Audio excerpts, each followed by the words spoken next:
How's it everyone, Grant here. Welcome back to another camera comparison video. And this time I've got the iPhone 11 Pro up against the Galaxy Note 10 Plus. Now both these phones feature a triple camera system on the rear where you have a telephoto / zoom lens, a main wide angle lens, and a third ultra wide angle lens. And so this is being shot in 4K from the front facing camera. The iPhone 11 Pro can shoot up to 60 frames per second in 4K from the front facing camera, but I want to show you this at the same resolution, same frame rate, so you can see how these cameras compare indoors in some pretty good lighting conditions right now.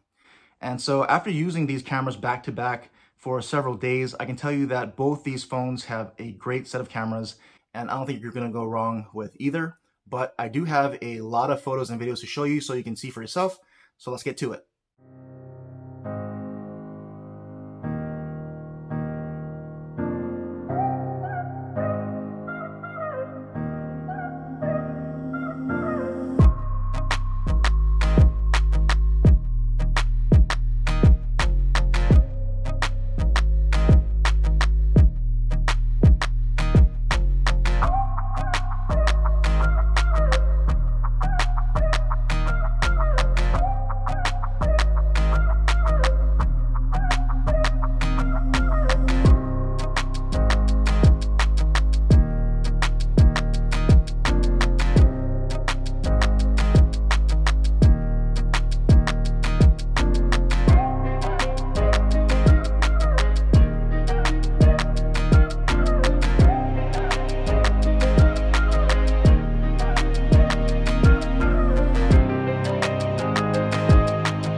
Hey everyone, so here are some video tests from both phones. We're going to go through all resolutions and frame rates and pay attention to the color reproduction between the different lenses as I switch between them, as well as the colors and everything else between the different video resolutions and frame rates, because they don't always look the same. And Apple has said that they've tried really hard to calibrate the cameras on the iPhone 11 Pro so that the colors and the transitions between the cameras are all smooth and try to be as consistent as possible. And so this is the normal main lens. We can pop into the telephoto lens there, and I can move out to the wide angle.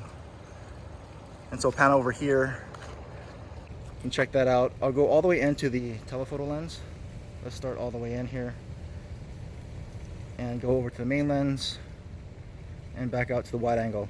And so I'm just hand holding these in front of me, so they may not perfectly line up, but this is probably how most people will be shooting them without any kind of tripod. And let's walk around here so we can test the stabilization.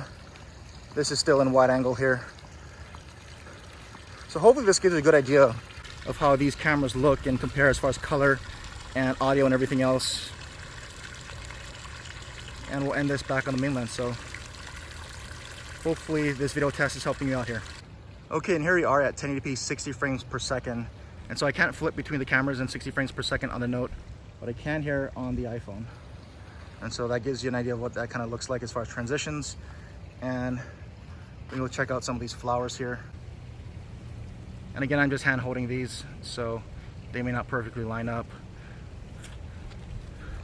And we'll do a little bit of walking. Let's walk around. You can check out the stabilization on these, but hopefully this gives you an idea of how these compare as far as color, stabilization, audio, all that good stuff, if you choose to record a lot of video with either of these phones. So there you go, 1080p, 60 frames per second. Hey everyone, so here we go with a 4K 30 frames per second test. We're starting out in wide angle. The Note 10 Plus cannot shoot at 4K 60 frames in wide angle, but the iPhone can. But I want to do an apples to apples here. So this is wide angle, 4K 30 here. And as I pan around here, I'll try to switch between the lenses. I'm just hand holding these in front of me, so that can be a little bit tricky. But as I switch between the lenses, pay attention to the transitions. See which one is smoother. Apple said they worked hard at evening out those transitions between the lenses. And we'll move back to the main lens. Get in tight a little bit here. And we'll pop back out to the wide angle. And we'll do a little bit of a walking test to see how stable these are shooting 4K 30 in wide angle. So again, this is all just handheld. I figured that's how most people are going to shoot this. So let me know how this is looking and what you think. Hey everyone, so here's a quick 4K 60 frames per second test with the iPhone 11 Pro and the Note 10 Plus. So I'm just hand holding these in front of me. They're not on a tripod, so they may not perfectly line up. But I just wanted to take a quick test of the 4K 60 here. We got a pretty nice looking campus here. So I figured I'd test out the 4K 60, see how that looks here with all the colors and the nice, bright, beautiful day here. And I also wanted to test the stabilization because I wasn't sure if Apple was stabilizing all the way up to 4K 60. So I'll just walk around here and let you kind of see how the video quality is, what the audio might sound like here. And we'll just go approach this guy. See some of that running water down there. How that's looking. But that's just a quick test here, 4K 60 on both phones.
All right, and here's some front-facing footage. The iPhone 11 Pro is at 4K 60 frames, its highest resolution, and the Note 10 Plus is at 4K 30 on the front-facing camera, which is its highest resolution. And so just wanted to show you a view here outdoors. You can kind of see how the cameras perform as I pan around, kind of see how they perform into the light. I just have these out straight in front of me, no tripod, so again, they may not perfectly line up, but this should give you an idea of how these cameras perform. Both can shoot 4K. Just the iPhone has added 60 frames per second, so let's see how stabilized these are as I walk around here. And let me know what you think about the quality, the audio, and just overall how this picture is looking here into some harsher light that you can see there. But there you go, quick front-facing camera test from both phones. All right, everyone, now that you've seen all the photos and videos for yourself, we've got both phones right here, so let's go ahead and talk about it. So first off, front-facing camera, hands down, I think the iPhone 11 Pro was the winner here. Samsung has greatly improved their front-facing camera for both photos and video, but it's still not enough to really compete here, at least with the iPhone 11 Pro. The iPhone 11 Pro, to me, both photos and videos, hands down, did much better than the Note 10 Plus. The photos colors just look nicer, they're crisper, and the portrait mode is just a lot better on the iPhone than it is on the live focus on the Note 10 Plus. So front-facing camera, iPhone 11 Pro for me, but what do you think? All right, and moving on to the rear-facing camera, let's talk still photos first. And this is where it was a lot closer than I thought it was gonna be. I'll be honest, I really thought the iPhone was gonna run away with this, but the Note 10 Plus really held its own, and in a lot of instances, I did like the Note 10 Plus better. And I think this is just gonna come down to a preference call here for the rear-facing camera for photos. They both boost colors, of course, but the Note does it a little bit more. I think it comes down if you like warmer colors or warmer tones, which is what the iPhone 11 Pro produces, or if you want cooler tones, which is what the Note 10 Plus produces. I thought for portrait photos versus the Note 10's live focus blur effect, on people, I think the iPhone 11 looks better, but overall, I think for non-human subjects, the Note 10 clearly does better. The iPhone 11 Pro, for some reason, with its portrait mode, doesn't do well on non-humans yet, and I get it, it's meant for human portraits, but still, other phones like the Note 10 Plus and several others perform better with that kind of blurred background effect on non-human subjects. And so hopefully Apple can improve that on the iPhone 11 Pro. And overall HDR, I actually prefer that on the Note 10 Plus. I think the Note boosts the dynamic range a lot, and I hate saying dynamic range, but that's what it really is. If you look at the photos, the dynamic range on HDR shots for the Note just looks a lot more pleasing. And to me, the shadows on the iPhone 11 Pro in HDR are just too dark for my taste. And let's wrap this up with the video quality on the rear-facing cameras. And this is where I really thought the Note 10 Plus would compete a lot closer to the iPhone 11 Pro. A lot of people were saying the iPhone 11 Pro video quality was just amazing, and I had to see it for myself. And I really do think the iPhone 11 Pro ran away with it as far as rear-facing video quality. They both look good and they both sound good. Both have very good audio on board here, but the iPhone 11 Pro colors just look more accurate, more natural, and not just more accurate and natural, but overall more pleasing to me and more consistent across the three different cameras. And the Note 10 Plus for 4K still has really weird color tones. They're very overhyped and just look really off in 4K recording for some reason. The iPhone 11 Pro is just much more consistent in that fashion across all the cameras. And the iPhone 11 Pro is not just better in quality, but also in versatility. It allows you to use all three lenses and switch between them while using any video resolution and any frame rate. The Note 10 is a little bit more limiting. You cannot switch between the lenses or use the wide-angle lens when you're shooting at 60 frames per second. Also, the iPhone stabilizes at all resolutions and frame rates. The Note does not stabilize at 4K 60 frames per second. And one last mention for the iPhone 11 Pro's front-facing camera, you can shoot up to 4K 60 frames per second on that, and it's fully stabilized. The Note 10 Plus does allow you to shoot 4K 30, and it will stabilize that as well on the front-facing camera, but 4K 60 fully stabilized from any camera, front or rear, is really amazing. And while most people may not use it, if you're into tech, if you're into mobile photography, that's just a really amazing thing, and that just really can't be beat on any smartphone camera today. So that's gonna do it for this video. That's how I thought these cameras performed and which ones I preferred. But drop a comment down below and let me know which one you thought performed better, under what condition, and which one you just like overall better. And I'll be doing a low light camera comparison, so stay tuned for that. And as always, thanks for watching.